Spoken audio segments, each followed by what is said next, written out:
Jurnalis wanita Lebanon tewas terkena serangan drone Israel saat berlindung bersama rekan-rekan sesama jurnalis.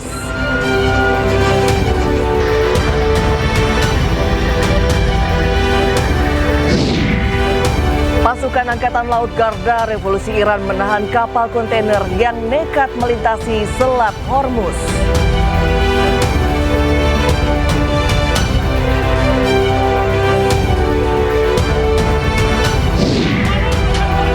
Ricuh saling dorong terjadi saat proses eksekusi lahan di Cibubur, Jakarta Timur.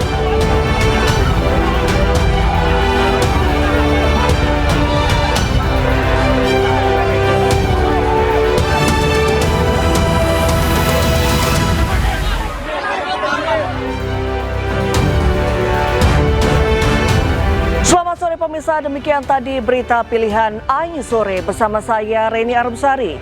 Kita awali Ayu Sore hari ini dengan informasi Korps Garda Revolusi Iran IRGC mencegah dan menyita 2 kapal yang mencoba menembus blokade Selat Hormuz. Salah satu kapal yang disita berbendera Israel.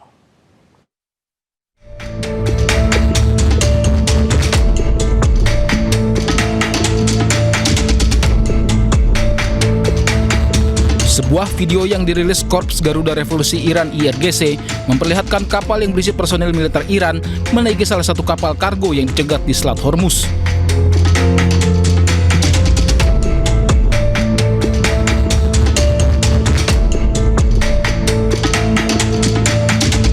Personil militer Iran kemudian melakukan pemeriksaan di atas kapal. Dalam pernyataan resmi di media Iran, IRGC menyebut langkah ini merupakan bagian dari pengawasan ketat terhadap aktivitas di Selat Hormuz. Kedua kapal yang melanggar ketentuan diidentifikasi bernama MSC Francesca yang disebut memiliki keterlibatan dengan Israel, sementara satu kapal lagi bernama Epaminondas. IRGC menyatakan kedua kapal berusaha tinggalkan Selat Hormuz secara diam-diam sebelum terdeteksi dari cegat unit laut mereka. Saat ini kedua kapal telah dipindahkan ke perairan Iran untuk dilakukan pemeriksaan terhadap muatan, dokumen, serta catatan lainnya. IRGC tegaskan setiap upaya yang melanggar aturan pelayaran yang ditetapkan Iran di Selat Hormuz akan ditindak tegas sesuai hukum yang berlaku.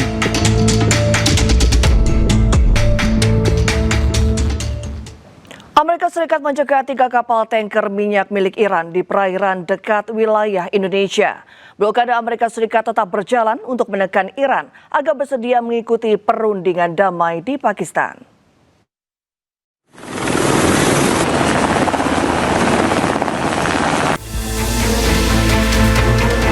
Militer Amerika Serikat secara agresif mencegat 3 kapal tanker berbendera Iran di Selat Malaka, wilayah perairan yang berbatasan langsung dengan Indonesia.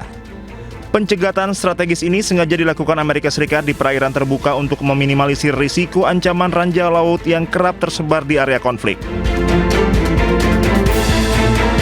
Fokus operasi Amerika Serikat kini bergeser ke arah Selat Malaka yang diidentifikasi sebagai titik kumpul utama bagi aktivitas pelayaran tanker gelap internasional.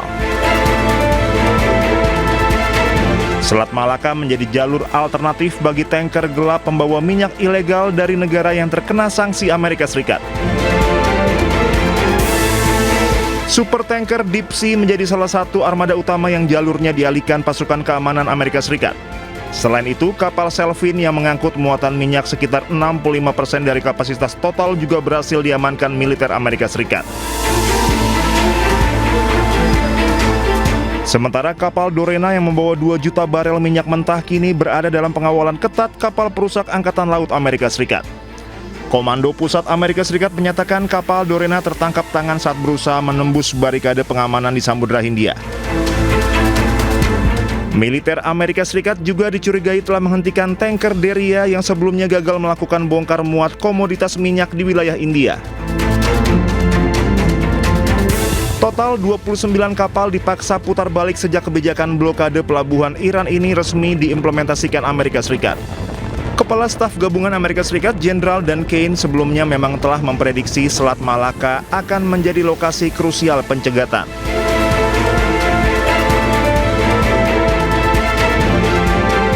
Operasi ini memicu balasan dari pihak Iran yang juga menyita 2 kapal kontainer di area Selat Hormuz sebagai bentuk protes.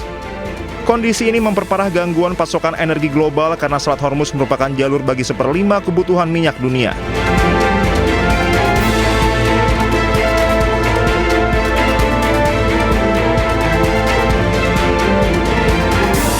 Meski Presiden Donald Trump baru saja memperpanjang masa gencatan senjata, Amerika Serikat tetap memberlakukan blokade laut terhadap Iran. Situasi di lapangan tetap memanas seiring belum adanya kepastian mengenai jadwal perundingan damai kedua belah pihak. Amerika Serikat memaksa Iran bersedia kembali duduk di meja perundingan diplomatik di Islamabad, Pakistan.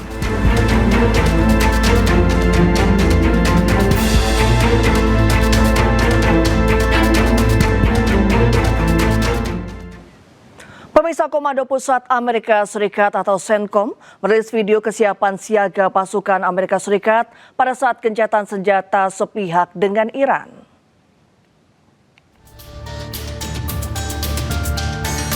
Pada rekaman yang dirilis, sejumlah jet tempur Amerika Serikat lepas landas dari kapal induk. Pada gencatan senjata sepihak yang diumumkan oleh Trump, pasukan militer Amerika Serikat diinstruksikan tetap siap siaga. Selain itu, PM Syarif menyampaikan rasa terima kasih atas perpanjangan gencatan senjata sepihak oleh Trump, sementara Iran dilaporkan tidak meminta Presiden untuk memperpanjang gencatan senjata.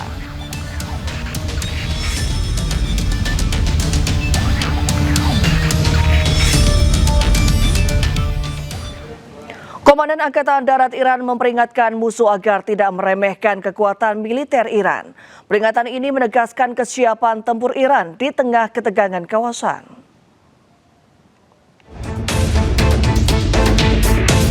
Pernyataan tersebut disampaikan baik bagi pihak yang dianggap sebagai musuh. Ia menekankan kesalahan perhitungan terhadap militer Iran dapat berujung fatal. Pasukan militer Iran dinyatakan dalam kondisi siap siaga terhadap berbagai potensi ancaman. Peringatan ini merupakan pesan Iran untuk memperkuat posisi dalam keamanan regional.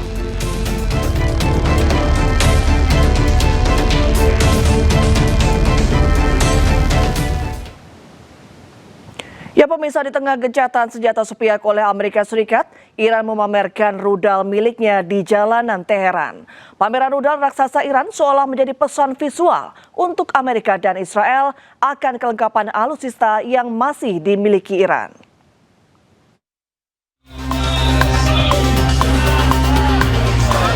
Warga Iran meramaikan jalanan untuk melihat rudal-rudal balistik militer Iran yang dipamerkan di pusat kota Teheran, Iran. Tindakan militer Iran ini seakan menjadi pesan visual bagi lawan akan kelengkapan alutsista yang masih dimiliki Iran dan penegasan bahwa Iran tidak takut menghadapi serangan Israel dan Amerika Serikat berikutnya. Rudal yang dipamerkan diantaranya rudal balistik Ghat al-Khorramshahr 4 yang merupakan rudal unggulan militer Iran. Selain itu, Iran juga memamerkan rudal supersonik Fateh 100 yang dikembangkan oleh Iran sejak akhir tahun 1990-an dan beroperasi sejak tahun 2002. Fateh 100 mampu melesat dengan kecepatan mencapai 3 kali kecepatan suara. Pameran rudal raksasa Iran ditunjukkan bersamaan saat aksi unjuk rasa warga pro pemerintah Iran digelar. Negosiasi antara Amerika dan Iran belum mencapai kata sepakat. Amerika memperpanjang gencatan senjata menuntut Iran tidak menggunakan nuklir. Iran pun memberikan jaminan soal penggunaan nuklir, namun Amerika harus mencabut blokadenya dari Selat Hormuz yang diklaim milik Iran.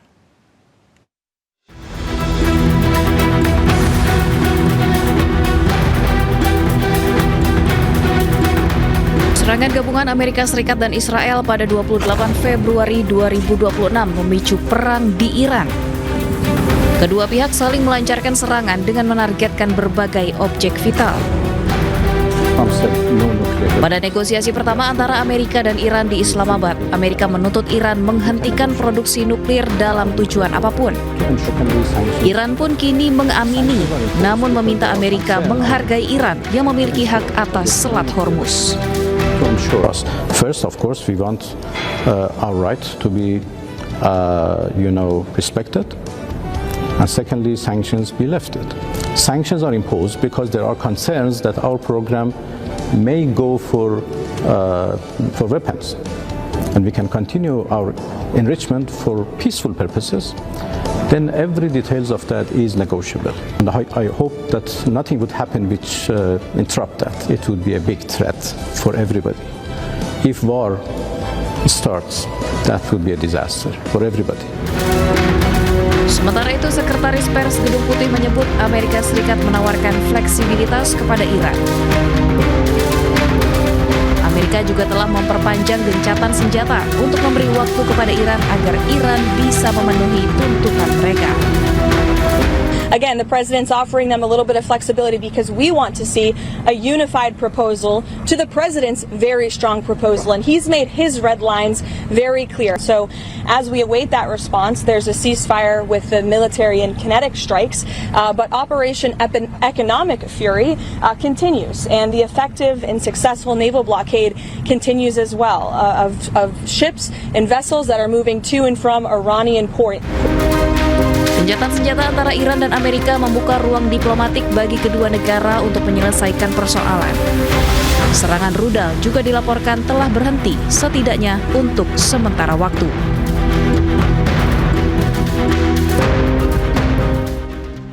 Ya, serangan beruntun Israel ke Lebanon berlangsung lebih dari 1 bulan. Kini dalam masa gencatan senjata, Lebanon tetap dalam bayang-bayang zona yang diberlakukan oleh Israel.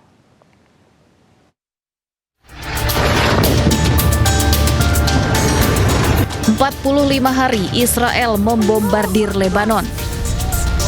Serangan yang berlangsung puluhan hari itu menewaskan 2.400 orang dan menghancurkan 62.000 rumah. Selain itu, lebih dari 1 juta orang juga mengungsi sejak dimulainya kembali pertempuran antara Israel dan Hizbullah pada 2 Maret 2026 lalu. Tank Israel melakukan invasi darat di Lebanon Selatan meski dalam masa gencatan senjata. Serangan tanpa henti Israel ke Lebanon menyebabkan kerusakan luar biasa dan lokasi terdampak paling parah berada di kota Taibeh, Nabatiyeh, juga Bin Jabel. Israel menetapkan garis kuning atau zona terlarang sekitar 10 km dari perbatasan sebagai langkah pencegahan terhadap serangan Hizbullah. Zona aman juga dibentuk yang akan mencakup sekitar 10% wilayah di Lebanon. Sementara itu, pemirsa, tentara Israel mengeluarkan video saat menginvasi Lebanon Selatan. Serangan tanpa henti Israel menyebabkan kerusakan di sejumlah titik dan korban tewas mencapai lebih dari 2.000 orang.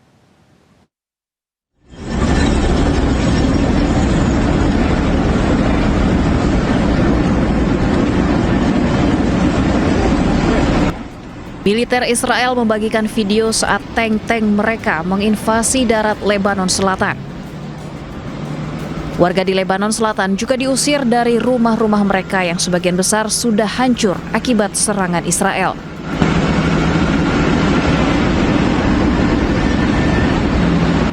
Israel bahkan masih dilaporkan membakar sejumlah rumah warga. Serangan tanpa henti Israel ke Lebanon menyebabkan kerusakan luar biasa di sejumlah titik. Rumah-rumah warga rata dengan tanah dan lokasi terdampak paling parah berada di kota Taibeh, Nabatiyeh hingga Bin Jebel.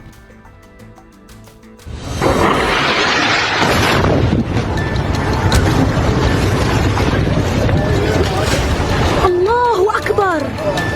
Allahu Akbar ya Muhammad. Allahu Akbar. Israel beralasan serangan dilakukan untuk menghancurkan infrastruktur Hizbullah. Namun nyatanya korban yang jatuh mayoritas adalah warga sipil. Media setempat melaporkan serangan Israel di Lebanon telah menewaskan 2.378 orang.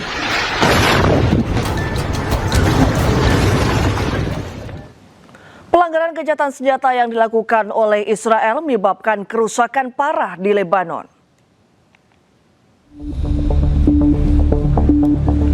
Israel dilaporkan telah melanggar gencatan senjata berkali-kali, membidik sebuah masjid, sekolah, pemakaman, dan juga pemukiman warga.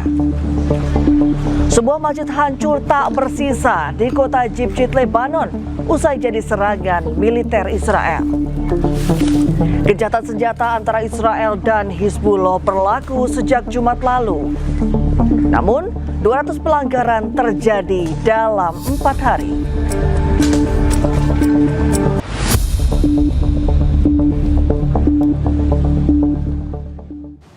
Lima warga Palestina termasuk 3 anak-anak syahid ketika drone Israel menggempur wilayah pemukiman Beit Lahia